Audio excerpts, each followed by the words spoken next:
I'm so glad that you are joining us today. This is week 4 of our series called 5 Ways to Rule in Life.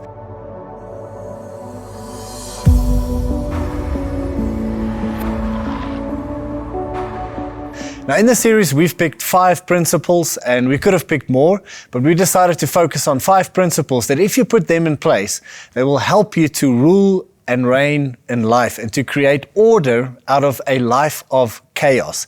If you're struggling with chaos, these are very good principles to address in your life. Maybe just to put this another way, is if you violate one of these 5 principles, you will never rule in life. And the principle that we want to look at today is the principle of setting healthy boundaries. Now, when it comes to boundaries, this is a principle that you can choose to ignore. But if you continue to ignore the principle of setting healthy boundaries when it comes to your time as well as your relationships, you will struggle to live the life of abundance that Jesus refers to in John 10, verse 10. So I want to ask a few questions. So this is just a few questions to determine whether this sermon is for you or not.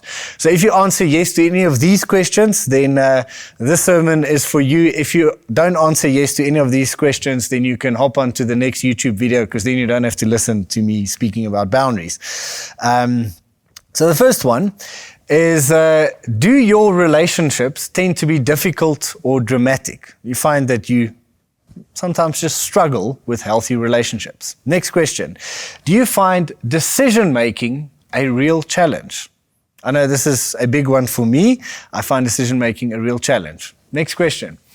Do you really hate to let other people down? I know for me, this is a very convicting question. I tend to say yes too often because I don't want to let other people down. Next question. Are you often tired for no apparent reason?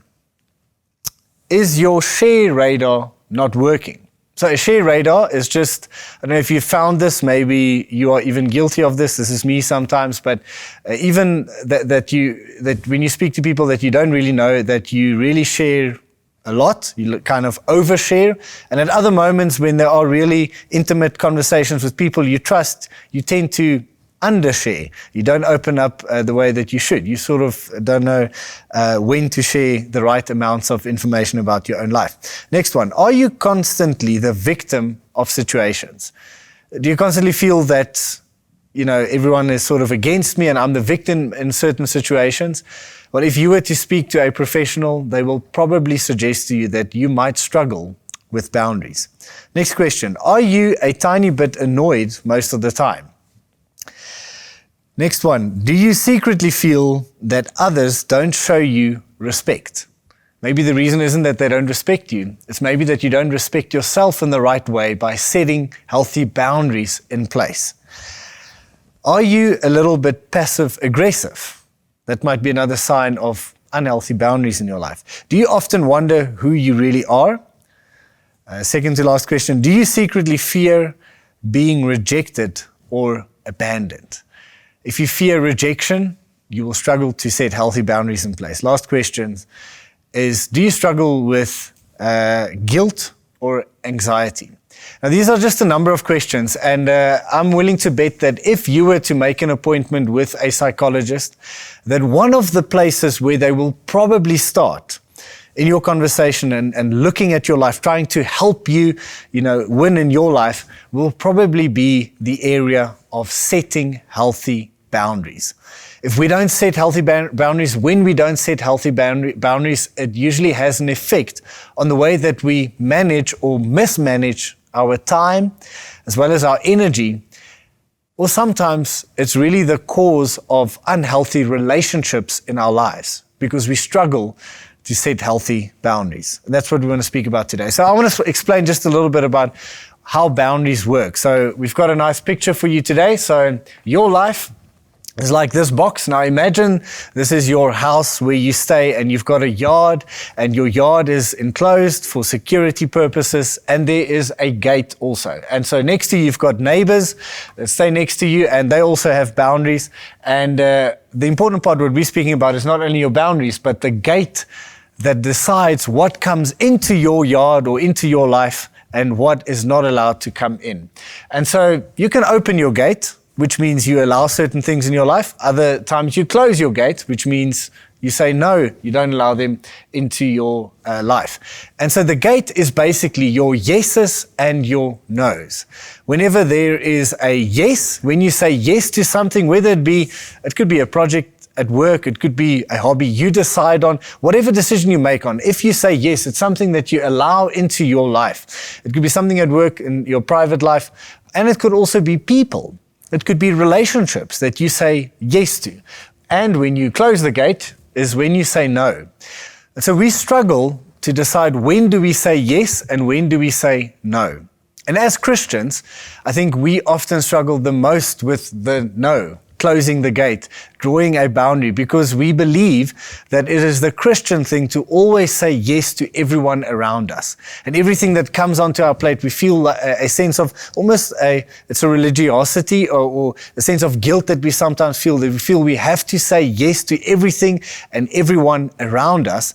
And typically the people that we would describe as good people are usually people that really struggle with saying no and drawing healthy boundaries. So here's my question to you. If you are a Christian listening today, did Jesus ever say no? So if we ask the question about boundaries, did Jesus ever have boundaries? Did he ever say no to anything? Or did he always just say yes to everything? Now we know that Jesus on the cross, he gave himself up for us. And so there is a call as Christians that we should live outwardly toward others and not selfishly. But today what I want to focus on is not so much on giving anyone a license to be selfish with their lives, but we want to focus on if you struggle with your boundaries.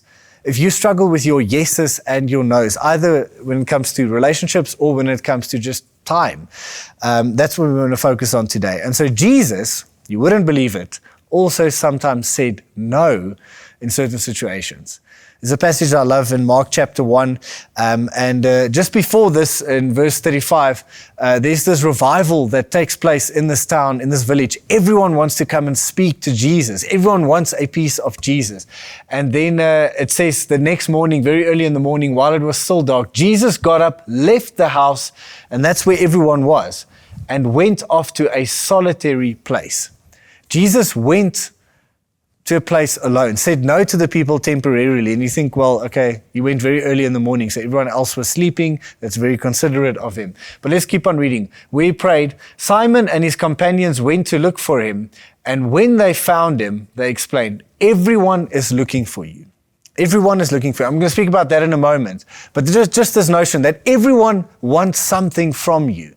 And something you need to realize is that what the world wants from you is going to be too much for what you can handle. The next verse then goes on, Jesus replied. So this is after just that previous verse that said, everyone is looking for you, Jesus. You have to come back to the village and come and heal the people. That's a good idea, wouldn't you say? To come back and preach the word of God and go and heal the people in the village. That's a good thing to do. Yet, Jesus replied saying, let us go somewhere else, to the nearby villages, so I can preach there also. That is why I have come. Jesus says no to the people that are looking for him, because he knew why he has come. He understood the calling from the Father, and therefore he knew what to say yes to and what to say no to. Man, if we can just have that kind of clarity. So there are good ideas, and then there are God ideas. Jesus was saying no to a good idea in order to say yes to a God idea. And I think for many of us, we think as soon as something is a good idea, we have to say yes to it. Because surely this is a good idea. Well, not necessarily. Sometimes we really need to think about our decisions before we just say yes or no. A good idea is not always a God idea. Now, in order to really set boundaries in place, you first have to understand the following truth. And this is, before I show you the slide, this is the most important truth you have to understand so that you can be at a place where you start putting boundaries in your life. And it's the following truth, is that you are not enough. You are not enough. In Afrikaans we will say, jy is te min. Jy is nie genoeg. You are not enough. Just think about this for a moment. The amount of things and time and energy that the world wants from you is too much in comparison to what you can give. It is too much in comparison to what you can give. You will never be able to be everything the world wants you to be. Not only will you never be able to be everything the world wants you to be, you will never be able to do everything that the world wants you to do. And as soon as you realize that I can only do this much and be who God made me to be, but the world maybe sometimes wants this much, wants me to do this much, you are at the place where you realize I have to say no to something. Because if you don't believe this, if you think you are enough and that you can be everything the world wants you to be and do everything the world wants you to be, you will keep on saying yes to everything and you will never close the gate and have a healthy boundary in your life. So only once you understand that you are not enough and you are only called to be who God made you to be. That's what Jesus understood. He knew what to say yes to and what to say no to. Now, Andy Stanley said the following. He said, we don't drift into good directions. We discipline and prioritize ourselves there. We don't drift into good directions. We discipline and prioritize ourselves there. Now, I mean, obviously, just as a base would be to be like Jesus. Jesus went out and prayed, seeked counsel from God, and that is how he decided what to say yes to and what to say no to. What are good ideas and what are God ideas? To draw healthy boundaries in place. So that's the beginning point. But we have to understand that sometimes for many of us, if you've been conditioned to always say yes, that's my problem. When it comes to boundaries, I struggle with saying no. I'm afraid I'm going to, not be liked by people. So it's actually out of that fear that I struggle to say no to certain things. So maybe if you're at the same place where your gate isn't working, you don't know how to say yes or no to things in life, the discipline that you'll have to put in place is to create some sort of a filter, a set of questions you ask yourself to determine whether you're going to say yes to something or whether you're going to say no to something. Now, the first place to start, obviously, is prayer, but I want to maybe speak about two sets of problems. So your first, you might be a person that struggles with boundaries when it comes to time. So you say yes to too many things, you say yes to everything, or you might be a person that struggles with boundaries when it comes to people, relational boundaries, and you say yes to everyone. And so sometimes there are very unhealthy relationships in your life. And because you are not setting healthy boundaries, you're never saying no in certain areas of relationships or certain people in your life. Because of that, you are the one that is getting hurt and find yourself in certain toxic relationships. And so you might struggle with saying yes to everything, never saying no to anything, or never saying no to anyone. And so for both of these, I've got a set of 4 questions that might help you. And these are just suggestions. These are 4 questions you can ask yourself just to use as a filter to make decisions. So maybe today you can think of all the places where you are involved and maybe start to draw a certain number of boundaries in your life. So if you struggle with things, saying yes to everything, and so it's a time issue for you, here are 4 questions you can use as a filter, or you can write your own, but just as a way to decide and not just say yes to everything, to discipline and prioritize your way to good decisions. So the first question you can ask yourself, is this in line with who God called me to be? Jesus knew who he was. He knew what God called him to do, and that helped him to say yes and no to, good ideas as opposed to God ideas. So first one is, who did God call you to be? Is it in line with your identity and what you were put on this earth to do? That's the first one. Second one is this question, is it competing with the time I want to give to the most important people in my life? So if your issue is time, you say yes to too many things. You have to prioritize the people where you have to give your time to. If you're married, it's your spouse. If you're a parent, it means it's your children. So is this decision going to take away from what is more important in my life? A third question you can ask yourself, in light of blank, is it wise to blank? So this comes from Andy Stanley, where he helps, really helps me also in this regard to just ask the question, in the light of the projects that I'm already running at work, is it wise to take on this new project? In the light of the 5 projects I still need to finish, is it wise to start the new project? In the light of the fact that I've just had my 3rd child, would it be wise for me to start this new hobby that doesn't include the rest of my family? Whatever the case might be, in the light of what is most important in your life, what is busy happening in your life, is it wise to do whatever you need to do? The fourth question you can ask yourself, and this is a bit of a leadership question if you find yourself in leadership, is can someone else do it? Because if someone else can do it, maybe someone else should do it, so that you can do what only you can do. So that you can really focus on the things that are important and not only valuable to you, but why you've been put on this planet. So those are 4 questions that might help you if your yeses and nos is broken, the gate is broken when it comes to time. Let me give you 4 questions and then we'll end. If your struggle is never saying no to anyone, so you struggle with relational boundaries in your life, then these are 4 good questions you can ask yourself. And it comes from a book written by Henry Cloud on boundaries. That is also a highly suggested book if this is a struggle for you. So the first question, is it something that they can provide for themselves? So just thinking about someone putting a demand on your life, not only your time, but in terms of your relational capacity and your energy, is when someone asks for help, is it something that they can do for themselves? Because then it might be better to empower them. That is actually real love, to empower them instead of just helping someone when they can actually help themselves. If they are not unable, that's a different story. But you have to ask yourself, is it maybe just that this person is unwilling? The second question is, do I have the resources to help this person? Now, I'm not speaking about generosity. Obviously, as Christians, we are called to live outwardly. We're not speaking about selfishness and being generous here. But it's, do you have the capacity to help? You cannot give from an empty cup.